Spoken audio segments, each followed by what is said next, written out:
아니, 올림픽 끝나자마자 전부 다 한국으로 가고 있다고. 이게 대체 무슨 일이야?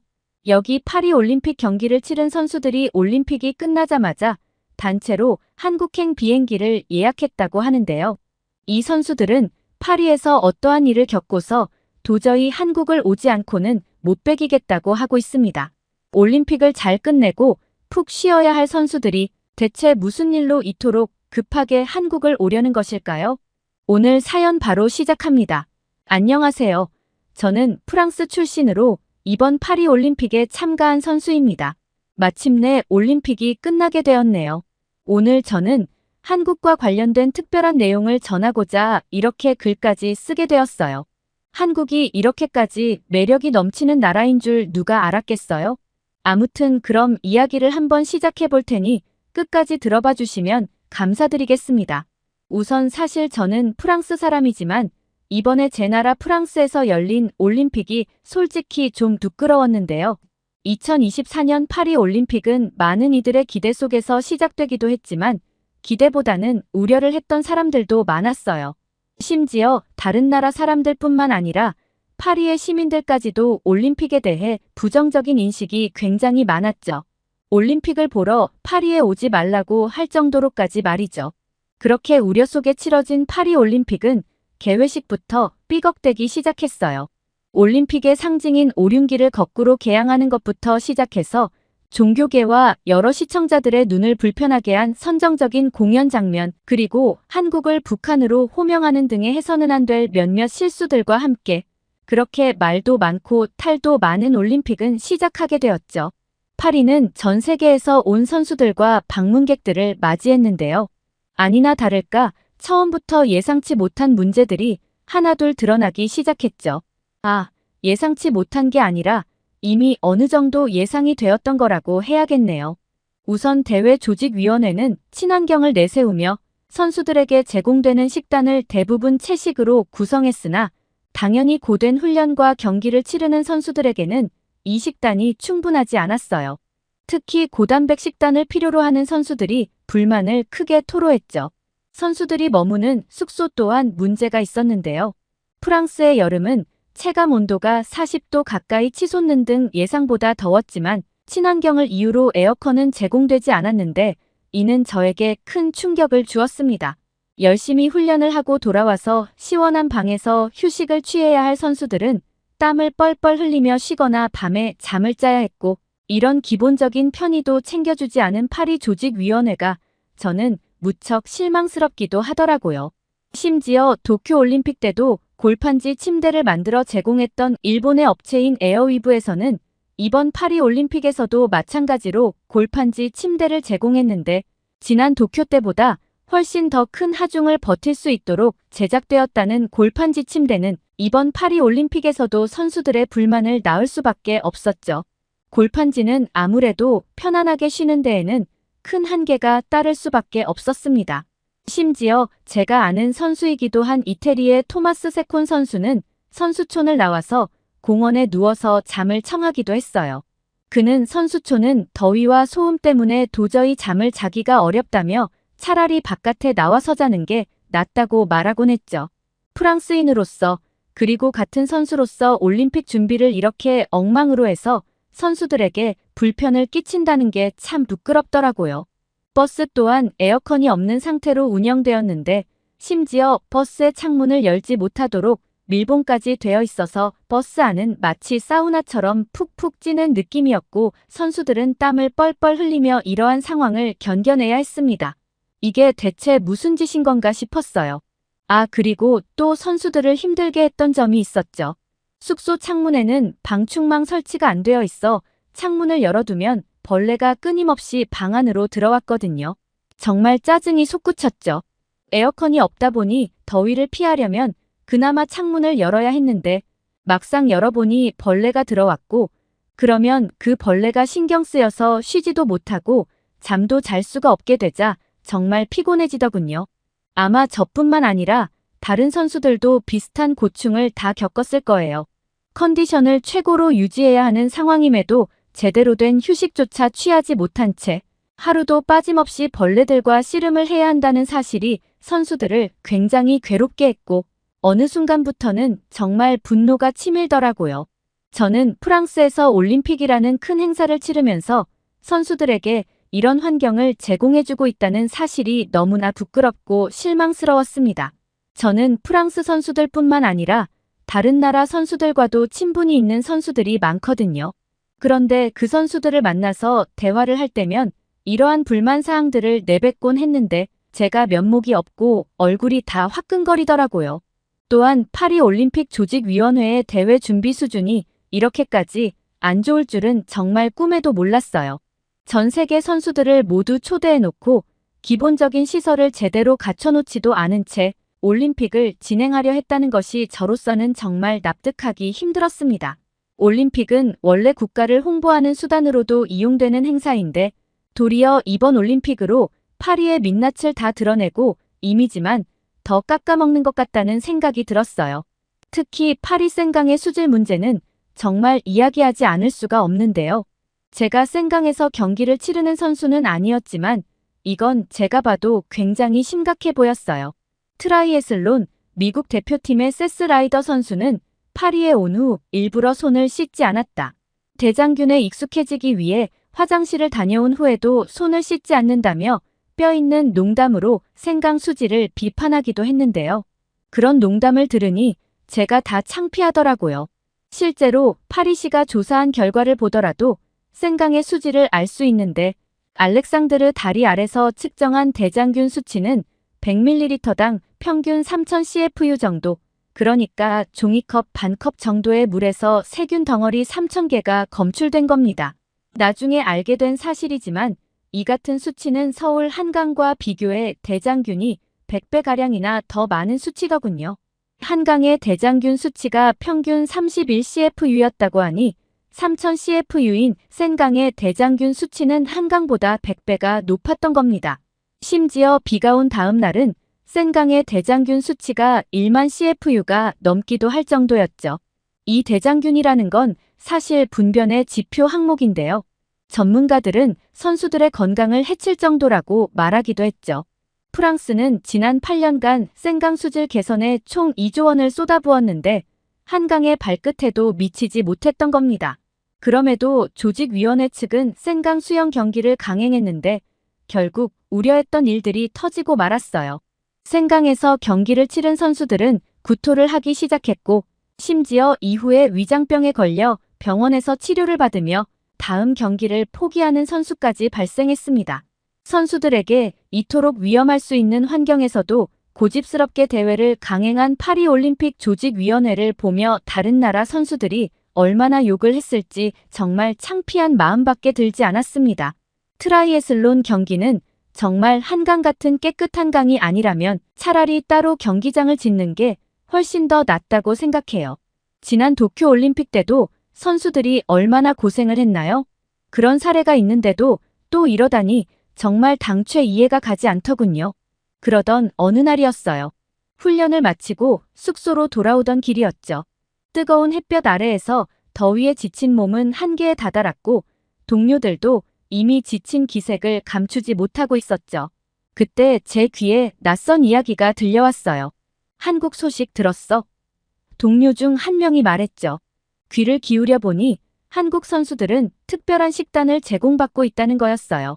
소문에 따르면 그 도시락은 맛도 좋고 다양한 고기 반찬과 함께 영양도 완벽하게 균형 잡혀 있어 한국 선수들이 정말 만족하고 있다고 하더라고요.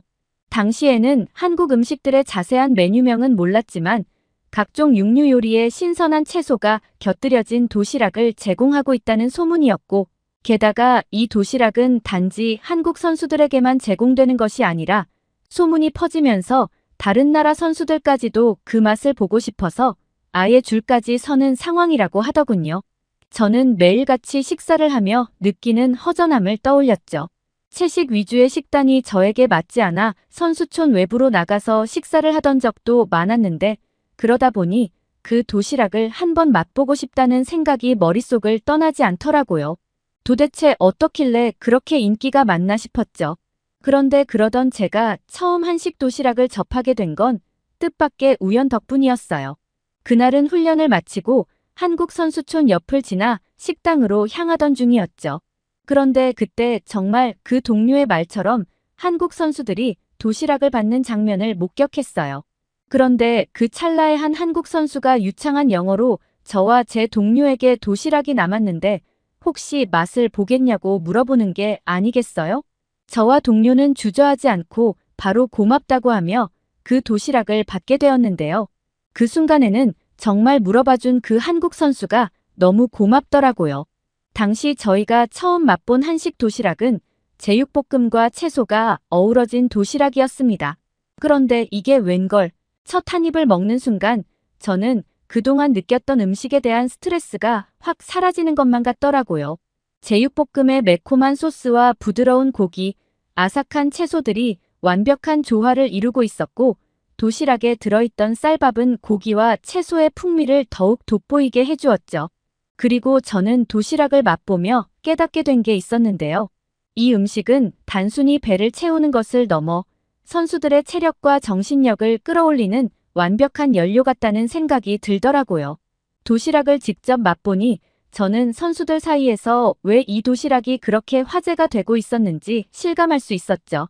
그리고 이러한 도시락은 분명 선수들 경기력 향상에 큰 도움이 될 거란 생각도 들었어요. 아니나 다를까 실제로 한국 선수들은 제 생각처럼 경기를 훌륭하게 치러냈고 기대 이상의 성적을 거두고 있었죠. 한국 선수들은 실로 정말 놀라운 모습을 보여주었는데요. 한국 선수단은 이번에 역대 최저 인원으로 파리에 오면서 최초에는 목표를 금메달 5개로 설정했다고 들었어요. 순위도 10위권 훌쩍 밖, 아마 15위 정도로 잡았던 것으로 기억하고요. 하지만 그들은 대회 초반에 엄청난 기세를 보이며 심지어 대회 초반부터 금메달 4개를 휩쓸며 중간 순위로 1등을 차지할 만큼 돌풍을 일으키고 있었고 이후에는 목표치 5개의 3배에 가까운 메달을 획득하며 결과적으로 종합순위 10위권 안에 들어가는 쾌거를 이루기도 했는데요. 이번에 역대 최고로 금메달을 많이 딴 거라고도 하더라고요. 하여간 저는 분명 한국 선수들이 이렇게 힘을 낼 수 있었던 이유와 음식이 결코 무관하지 않을 거라 생각했고 그렇게 저에게 깊은 감명을 주었던 한식 도시락은 저로 하여금 한국에 대한 궁금증을 더욱 증폭시키게 되었는데 그러던 와중에 저에게 또 한 번 한국에 대해 알 수 있는 기회가 찾아오게 되었어요. 그건 바로 선수촌 선수들의 행동이었는데요. 어느 날부터 갑자기 선수들이 선수촌을 이탈하여 어딘가로 몰려간다는 얘기가 여기저기서 들려오더라고요. 처음에는 단순히 더워서 다른 호텔을 잡아 나갔나 보다 하고 생각했죠. 근데 그게 아니더라고요. 알고 보니 선수들은 일제히 파리의 어떤 장소로 몰려가고 있었던 거였어요. 바로 한국의 코리아 하우스였죠. 각국에서는 자국 홍보를 위해 하우스들을 마련하고 있었는데 유독 한국의 코리아 하우스로만 선수들이 몰려가서 거기서 시간을 한참을 보내다 온다는 거예요. 또한 그곳은 선수들뿐만 아니라 관광객들까지 몰려들어 아주 난리가 났다는 게 아니겠어요? 호기심 많은 저는 그 얘기를 듣고서 코리아 하우스에 가보지 않을 수가 없었죠. 잠깐 휴식이 주어진 날 저는 바로 코리아 하우스로 달려가 봤답니다. 마침 거리가 그렇게 멀지도 않더라고요. 그런데 과연 그곳은 굉장했어요. 솔직히 갈 때만 해도 사람들이 그렇게 북적인다기에 프랑스 치안상 테러가 생기진 않을까 하는 걱정이 들기도 했는데 거긴 또 다른 축제의 장이 열리고 있었거든요. 파리의 중심부에 자리 잡은 코리아 하우스는 정말 많은 사람들로 붐비고 있었어요. 한국의 문화를 경험하고 싶어하는 외국인들로 가득 찬 그곳은 저에게 새로운 세계를 열어주는 듯 했죠. 코리아 하우스에 도착한 저는 한식부터 다시 맛보기 위해 먼저 비비고 시장으로 발걸음을 옮겼어요. 며칠 전 맛봤던 한식 도시락의 기억이 너무 좋았기 때문에 오자마자 한식부터 맛봐야겠다고 마음먹고 왔거든요. 그리고 역시나 이곳에도 사람들이 엄청나게 몰려있더라고요. 이곳에서 저는 떡볶이와 만두를 태어나서 처음 먹어봤는데 한국 음식은 원래 다 이렇게 맛있는 건지 어떻게 먹어보는 것마다 다 맛있더라고요. 그리고 저뿐만 아니라 다른 많은 외국인 선수들이나 파리 시민들도 떡볶이를 맛있게 먹는 모습을 보았는데 왠지 조만간 파리에서 떡볶이가 유행을 타서 한국식 떡볶이 가게가 많이 생길 것 같다는 생각도 들더군요. 이곳 코리아 하우스에서 홍보가 정말 제대로 이루어지는 것 같았답니다. 제 생각에는 생기면 바로 대박이 터질 것 같아요. 아무튼 저는 정말 너무 만족스럽게 한국 음식을 먹었습니다. 그리고 음식을 즐긴 후에는 코리아 하우스를 더 깊이 둘러보기로 했는데 이곳에는 CJ그룹이 운영하는 CJ그룹관이 자리하고 있었고 다양한 K컬처 콘텐츠가 전시되어 있었어요. K-팝부터 한국 드라마, 영화, 그리고 한국 전통 문화까지 코리아 하우스는 한국의 모든 것을 응축해 놓은 듯했죠.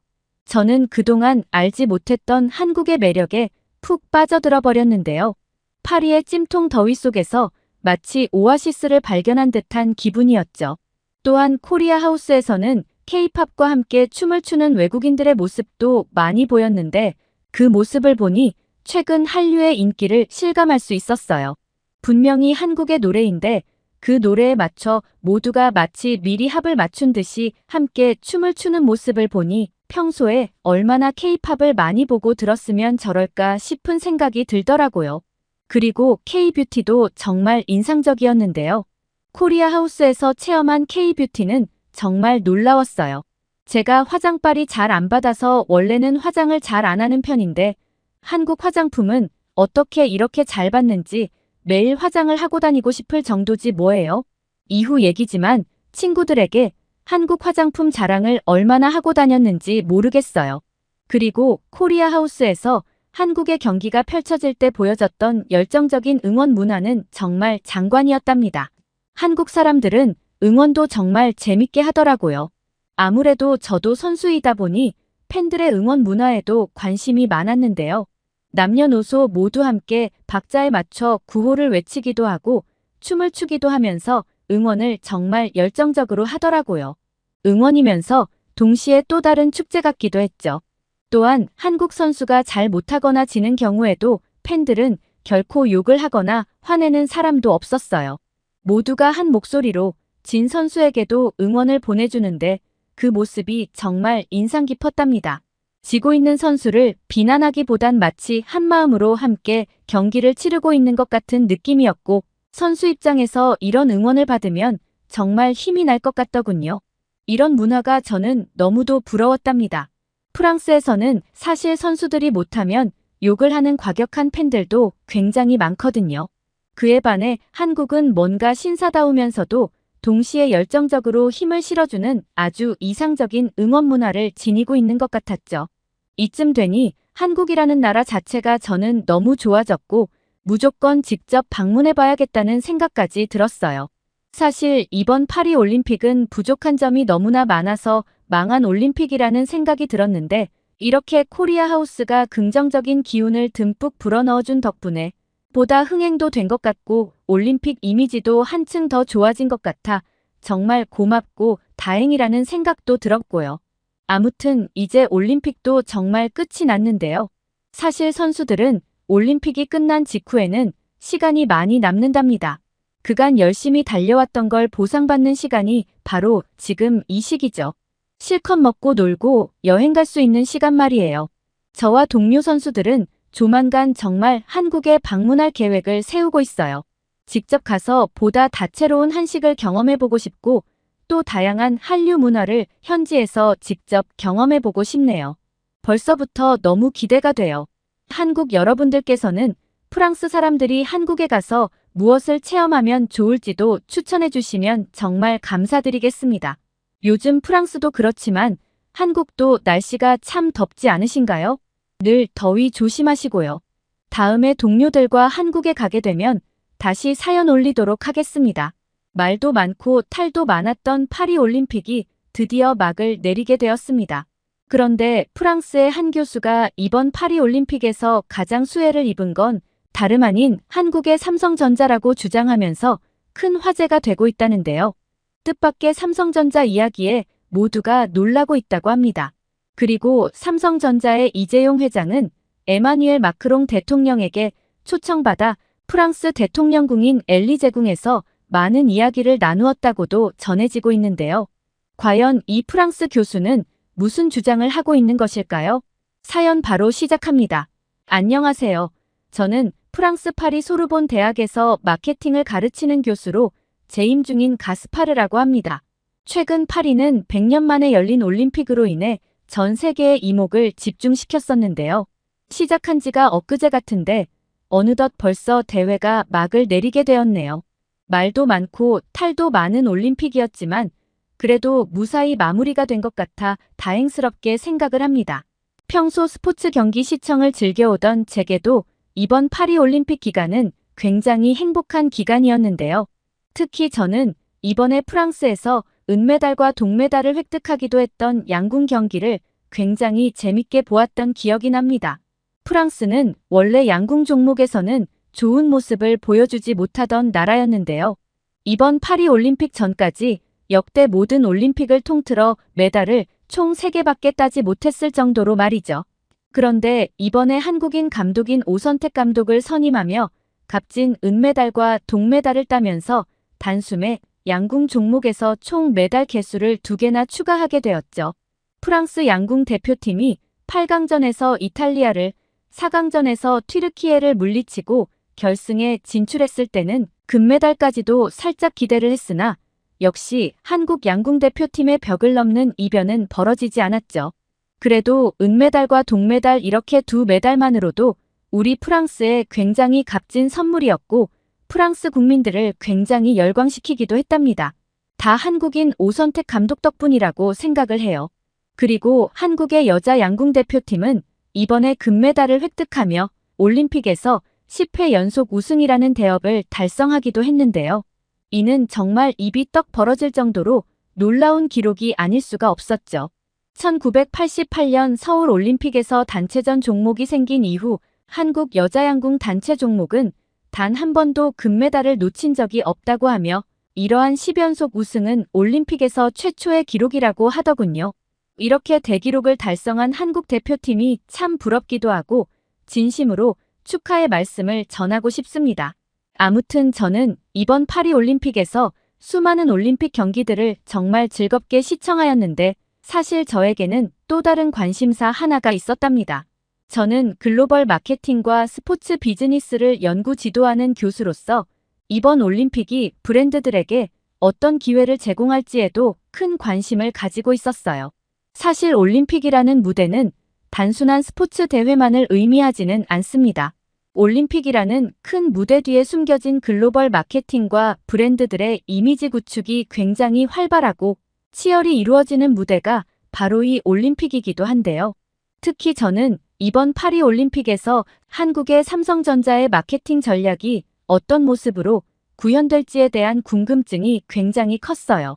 파리올림픽이 시작되기 전부터 삼성전자가 이번 올림픽에서 대대적인 마케팅을 벌일 것이라는 소식을 들어 알고 있었고 저는 학자로서 굉장한 관심이 생겼으며 그 결과도 궁금해지더라고요. 아무튼 이번 파리올림픽에서 삼성은 올림픽 참가 선수 약 1만 7천 명에게 옐로 색상의 금빛 올림픽 엠블럼과 삼성 로고가 새겨진 갤럭시 Z 플립 6 모델을 제공하였는데요. 우선 선수들의 반응은 굉장히 뜨거웠어요. 선수들은 자신의 SNS 등을 통해 한국의 삼성 갤럭시 Z 플립의 실물을 올리며 너무 아름답다, 선물이 감동적이다, 특별한 대우를 받아 기분이 좋다 등 칭찬을 이어갔고 해당 영상을 접한 네티즌들 또한 나도 갖고 싶다, 일반인한테도 팔면 안 되나, 올림픽 스페셜 에디션 너무 멋지네 등의 반응을 보이고 있었는데요. 제가 처음에 예상했던 것보다 반응들이 훨씬 폭발적이어서 깜짝 놀라기도 했죠. 심지어 갤럭시 Z 플립의 언박싱 영상을 찍는 게 올림픽 출전 선수들 사이에서 유행을 타고 있기도 하더라고요. 인스타나 틱톡 등에 선수들이 잇따라 언박싱 영상을 올리며 그 유행을 실감케 했는데요. 호주 테니스 대표로 출전한 다리아 사빌은 본인의 틱톡 계정에 삼성폰을 들고 너무 아름답다며 사용 후기를 올렸는데 해당 영상은 조회수를 무려 250만 회를 기록하기도 할 만큼 엄청난 화제를 모으더군요. 이번에 이렇게 선수들에게 신모델을 제공하면서 한국의 삼성 갤럭시가 마케팅 효과를 톡톡히 보는 듯 했어요. 그리고 삼성은 선수들이 시상대에서 셀카를 찍는 빅토리 셀피 프로그램을 도입하여 많은 주목을 받기도 했는데요. 참고로 셀피는 주로 서양 사람들이 쓰는 표현인데 셀프와 필름의 합성어로 스스로 자신의 사진을 찍는 행위를 말하는 것이랍니다. 과거 올림픽에서는 메달리스트들이 시상식을 할 때 개인 소지품 반입이 절대 금지되어 있었으며 촬영을 원하면 오직 국제올림픽위원회가 인정한 공식 미디어만 먼 거리에서 메달리스트들이 있는 시상대를 촬영할 수 있었습니다. 그러나 이번에 삼성전자는 국제올림픽위원회 및 파리조직위와 협력하여 이 프로그램을 올림픽 역사상 최초로 운영하며 시상대에서 자신만의 순간을 직접 기록할 수 있게 하는 굉장히 혁신적이고 참신한 시도를 했습니다. 이것은 인생에서 몇 없는 올림픽 시상대에서 메달을 수상한 아주 귀하고 소중한 기쁨의 순간을 기념하고 간직하고자 촬영을 하고 싶어하는 젊은 세대 선수들로부터 아주 좋은 반응과 호응을 받게 되었고 이 장면을 지켜보는 전 세계 시청자들 또한 올림픽에서 처음으로 보는 광경이지만 시상대 위에서 행복한 미소를 지으며 셀카를 찍는 모습을 함께 즐길 수 있어 매우 좋다는 반응을 보여주고 있습니다. 혹자는 우스갯소리로 애플 차별하냐고 하기도 하더군요. 참고로 애플은 IOC의 후원사가 아니거든요. 삼성전자는 고 이건희 선대회장의 뜻에 따라 1988 서울올림픽 지역 후원사로 올림픽과 처음 인연을 맺는데 이후 1997년 IOC와 글로벌 후원사인 TOP 계약을 체결한 뒤 무선통신 분야 공식 후원사로 쭉 활동해왔다고 합니다. 그리고 삼성은 오는 2028년 LA 올림픽까지 IOC와 협력을 지속할 예정이라고 하는데요. 이미 글로벌 브랜드로 성장한 삼성이 올림픽 후원을 이어가는 것은 단순히 브랜드 마케팅을 넘어 한국 대표 기업으로서 사명감을 가져야 한다는 이건희 선대회장의 뜻에 따르기 위해서라고 하더라고요. 아무튼 파리 올림픽을 통해 한국의 삼성전자는 단순한 제품 광고를 넘어서 선수들의 개인적인 순간을 포착하고 이를 전 세계와 공유하게 하는 새로운 형태의 마케팅을 창출한 것인데요. 또한 삼성전자의 빅토리 셀피 캠페인은 제품의 기술적 우수성뿐만 아니라 선수들과의 직접적인 감정적 연결을 시도했다는 점에서 매우 놀라웠다고 평가할 수 있는데 이 전략은 선수들의 기억에 평생 남는 순간과 갤럭시 휴대폰이 함께하며 자연스레 삼성에 대한 브랜드 충성도를 높이는 방식으로 작용했다고 보여졌어요. 이번 올림픽에서 삼성이 취한 전략은 사실 경험 마케팅의 전형적인 사례라고 설명할 수 있는데요. 참고로 경험 마케팅이란 소비자에게 단순히 제품을 제공하는 것을 넘어서 기억에 남을 경험을 함께 제공하여 브랜드에 대한 긍정적인 감정을 유도하는 마케팅 기법인데 이번에 삼성이 올림픽을 통해 보여준 이러한 경험 마케팅 전략은 앞으로 수업 중에 학생들에게 우수 사례로 소개해도 될 만큼 완벽하게 구현해낸 경험 마케팅이었다고 생각해요. 그리고 저는 올림픽이라는 세계적인 무대에서 삼성이 브랜드 인지도를 극대화한 점에도 주목했는데요. 이 전략은 디지털 시대의 소셜미디어를 활용한 효과적인 바이럴 마케팅으로도 볼 수 있는데 선수들이 시상대에서 찍은 셀카가 소셜미디어를 통해 전 세계로 순식간에 퍼져나가며 모든 나라 소비자들에게 자연스럽게 삼성 브랜드를 각인시킬 수 있는 아주 훌륭한 전략으로 보여졌죠. 저는 올림픽 무대에서 브랜드 홍보를 마치 독차지하다시피 하는 이런 뛰어난 기업을 보유하고 있는 한국이 내심 부럽기도 하더라고요. 이렇듯 2024 파리 올림픽 시상대에서 영광의 셀카가 역사상 최초로 허용이 되면서 파리 올림픽의 최대 수혜자 기업으로 한국의 삼성이 떠오르고 있는데요. 올림픽 기간 동안 아주 많은 시상식이 진행되었는데 시상식이 열릴 때마다 메달리스트들의 셀카 촬영 모습과 브랜드가 자연스럽게 전 세계에 노출이 되어 삼성은 이번에 아주 어마어마한 광고 효과를 볼 수 있을 것이라는 생각이 들었고요. 참고로 삼성전자는 IOC 최상위 스폰서 15개사 중 유일한 한국 기업으로 88년 서울 올림픽 지역 후원사로 올림픽과 인연을 맺은 이후 97년에 IOC 글로벌 후원사 계약을 체결해 지금까지 40여 년 동안 브랜드 가치 30배가 넘는 성장을 보여주고 있는데요. 이번 올림픽을 통한 브랜드 홍보 효과로 또 얼마나 큰 성장을 이뤄낼지 정말 제가 다 궁금해지네요. 그런데 사실 삼성전자는 이번 파리 올림픽 선수단에게 갤럭시 Z 플립 6를 제공했는데 그동안은 S 또는 노트 시리즈만을 제공했거든요. 물론 과거에는 이번 파리 올림픽처럼 빅토리 셀피 프로그램을 운영하진 않았지만 평창 동계 올림픽과 도쿄 올림픽 때도 선수들에게 휴대폰을 무상으로 제공하며 좋은 반응과 홍보 효과를 이끌어낸 적이 있었거든요. 하지만 이번에는 마침 Z 플립 6의 출시 시기가 파리 올림픽 개막 시즌과 겹치기도 했고 시기적으로도 대규모 마케팅의 적기라고 판단한 것으로 보여졌어요. 그런데 삼성전자가 파리 올림픽에서 이렇게 사활을 건 이유는 무엇일까요? 여러 언론 보도에 따르면 애플도 2026년 중 폴더블폰 시장에 진입할 가능성이 높다고 보여지거든요. 애플은 그동안 내부적으로 시중에 폴더블폰을 직접 구입해 내구성을 검증하는 등 여러 단계를 통해 신중히 폴더블폰 시장에 대한 탐색을 이어갔던 것으로 전해지고 있는데요. 애플은 비단 휴대폰뿐만 아니라 아이패드, 맥에서도 폴더블 디스플레이 접목 방안을 고려하고 있다고 합니다. 따라서 삼성은 애플이 곧 뛰어들면서 폴더블을 활용한 IT 디바이스 시장이 향후 대세로 떠오를 가능성이 높다고 진단한 것이라는 생각이 드는데요. 그리고 특히 최근 중국에서는 프리미엄 스마트폰으로 폴더블폰이 주목받는 바람에 중국 내 아이폰 판매량이 급격히 하락하고 있는 애플이 갑자기 폴더블에 관심을 보이고 있다는 시각도 있습니다. 애플에게 중국은 잠재력이 엄청난 시장이거든요. 즉 폴더블에 대한 중국의 높은 선호 때문이라도 개발을 소홀히 할 수 없다는 것입니다. 하지만 사실 삼성전자 역시 애플의 시장 진입을 내심 바랄 거라는 생각도 드는데요. 왜 경쟁사의 진입을 바라냐고요?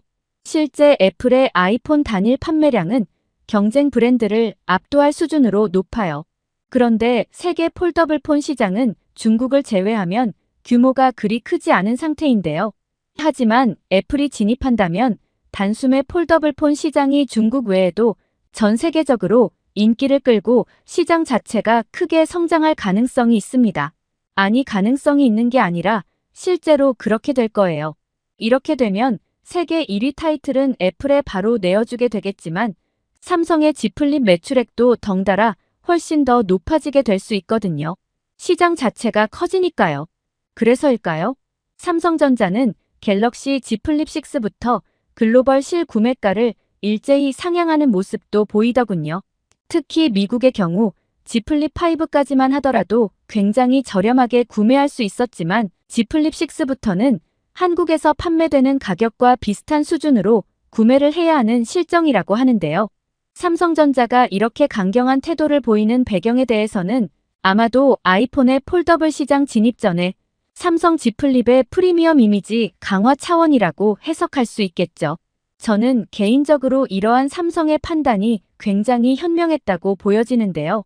이번 갤럭시 Z 플립 6는 그동안 폴더블 폰의 약점이라고 지적받아왔던 카메라나 배터리의 성능도 크게 향상시켜서 비로소 완성도가 일반 바형 스마트폰과 견줄 수 있는 수준이라고도 알려져 있어요. 그래서 이번 갤럭시 Z 플립 6가 사용자에게 상당한 만족감을 줄 수 있는 완성형 폴더블 폰이라는 판단에 삼성전자가 파리 올림픽에서 자신있게 대대적인 마케팅 프로모션을 벌였던 것이라는 생각이 듭니다. 앞서 말씀드렸듯이 사실 현재 중국 시장을 제외하면 세계 시장에서 폴더블 폰의 존재감은 그리 크지 않은 상황인데요. 따라서 올림픽 시상대에서 갤럭시 Z 플립 6를 이용해 셀카 찍는 모습으로 세계인의 흥미를 유발하고 올림픽 선수단에 무상 제공하여 홍보 효과를 극대화시키겠다는 계획인 것으로 보여졌죠. 이 아이디어는 누가 떠올려낸 건지 정말 참신하고 또 전략적이기까지 했어요. 아무튼 이러한 삼성의 모습을 보고 있자니 저는 참 많은 생각이 들기도 했는데요. 참고로 최근 프랑스 경제는 높은 인플레이션, 저성장, 높은 실업률 등으로 적지 않은 어려움을 겪고 있답니다. 이러한 상황에서 마케팅 교수로서 나라에 큰 기여를 하고 있는 한국의 삼성처럼 프랑스 기업들도 보다 분발했으면 하는 바람이 드는데요. 특히 이번 파리 올림픽에서 보여준 훌륭한 글로벌 마케팅 전략과 같은 삼성전자의 전략들을 프랑스 기업들이 벤치마킹해야 할 필요성도 느껴졌고요. 아시는 분들은 아시겠지만 사실 우리 프랑스는 아직 디지털화에서는 많이 뒤처져 있다고 보시면 되는데요. 그래서 기업들의 마케팅에서도 한국과는 꽤 차이가 난답니다. 특히 프랑스의 많은 기업들은 주로 유럽 중심의 마케팅을 펼쳐왔으며 글로벌 확장보다는 지역 시장에서의 강점을 살리는 전략을 취하는 경우가 많고요. 그래서 그런지 저는 이번에 삼성전자의 전 세계적으로 인지도를 높이는 전략이 굉장히 감명 깊더라고요. 프랑스에 대해 짧게만 한탄을 좀 해보자면요. 삼성전자 같은 경우 늘 혁신을 강조하며 기술적 우수성과 미래 지향적인 이미지를 동시에 구축하고 있는데, 이는 최신 기술을 탑재한 제품과 미래를 지향하는 캠페인으로 소비자에게 다가가는 효과적이고 훌륭한 방식인데요. 반면에 프랑스의 기업들은 전통과 품질에 기반한 브랜드 이미지를 가지고 있지만 사실 혁신적인 마케팅 전략보다는 기존의 강점을 유지하는 데 초점을 맞추는 경우가 많거든요. 제 생각으로는 프랑스의 많은 기업들이 디지털 전환을 가속화하고 유럽 중심의 마케팅보다는 앞으로는 글로벌 시장에서의 확장을 목표로 하여 삼성처럼 더욱 창의적이고 미래 지향적인 마케팅 전략을 개발해야 한다고 봐요. 이를 통해야만 프랑스 기업들도 경쟁력을 더욱 강화하고 어려운 경제 상황 속에서도 더 발전할 수 있을 것입니다. 그리고 저는 이번 파리 올림픽에서 삼성전자의 마케팅뿐만 아니라 글로벌 비즈니스 네트워크와 파리 올림픽 기간 동안의 이재용 회장의 활발한 활동에 대해서도 높이 평가하게 되었는데요.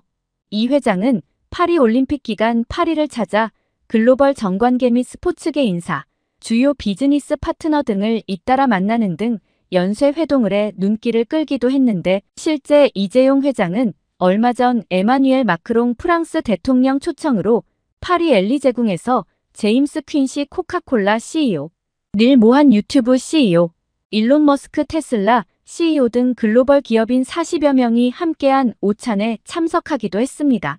사실 올림픽은 전 세계인의 스포츠 축제인 동시에 글로벌 정재계 인사들이 찾는 비즈니스 무대거든요. 저는 이재용 회장이 다양한 글로벌 인사들과의 만남을 통해 브랜드의 위치를 공고히 하는 모습에서 삼성전자가 단순히 기술 기업을 넘어 글로벌 리더로서의 역할을 강화하려 한다는 것이 느껴졌어요. 저는 이번 올림픽 기간을 겪으며 경기도 물론 재밌게 보았지만 이러한 삼성의 마케팅 전략과 글로벌 비즈니스 네트워크 활동에 대해서도 깊은 감명을 받았는데요. 저는 향후 제 수업에서 학생들에게 삼성전자의 사례를 소개하고 이를 통해 현대 마케팅의 복잡성과 혁신을 설명할 계획을 세우고도 있어요. 삼성전자가 단순히 기술을 판매하는 것만이 아니라 감성적 연결을 통해 소비자들에게 잊을 수 없는 경험을 제공하는 방법을 이번 올림픽에서 너무도 잘 보여주었고, 이러한 사례를 통해 학생들이 현대 마케팅 전략의 중요성을 잘 이해하게 될 것으로 생각되었기 때문이에요. 또한 파리 올림픽에서 삼성 갤럭시 Z 플립과 빅토리 셀피는 단순한 제품 홍보를 넘어 대한민국의 외교적 역할에도 크게 기여하는 것이라는 생각이 들었고요. 전 세계가 주목하는 올림픽 무대에서 삼성의 기술력과 혁신성을 효과적으로 보여줌으로써 한국의 첨단 기술력을 널리 알리고 나아가 대한민국의 이미지와 국가 브랜드를 높이는 데에도 중요한 역할을 하는 것으로 여겨졌죠. 그리고 갤럭시 Z 플립의 기술력은 한국의 뛰어난 IT 기술과 창의성을 상징하는 것으로 보여지기도 했죠. 이를 통해 한국은 앞으로도 기술 혁신의 선두주자로서의 입지를 더욱 공고히 할 수 있을 것이고, 한국 기업의 혁신과 글로벌 시장에서의 경쟁력을 보여주는 이러한 기술력은 다른 국가와의 협력 및 교류에서도 중요한 자산으로 작용할 것입니다. 단순한 마케팅 그 이상의 의미를 지녔던 이번 파리 올림픽 기간 삼성전자가 보여준 활동들은 많은 국가의 귀감이 될 것이고, 우리 프랑스 기업들도 이러한 삼성의 글로벌 마케팅의 교훈을 잘 참고하여 앞으로 글로벌 무대에서 더욱 두각을 나타낼 수 있었으면 하는 바람입니다. 저 또한 이번 경험을 통해 프랑스의 젊은 마케터들이 글로벌 마케팅의 중요성을 인식하고 창의적이며 감성적인 접근 방식을 통해 브랜드를 세계에 알리는 데 기여할 수 있도록 돕고자 다짐했고요. 올림픽 기간 동안 제게도 많은 교훈을 주었고 또 깊은 감명을 느끼게 해준 한국의 삼성전자에게 감사하다는 말씀을 전하고 싶습니다. 그리고 앞으로도 대한민국의 삼성기업이 글로벌 무대에서 더 많은 성과를 이루길 진심으로 기원합니다.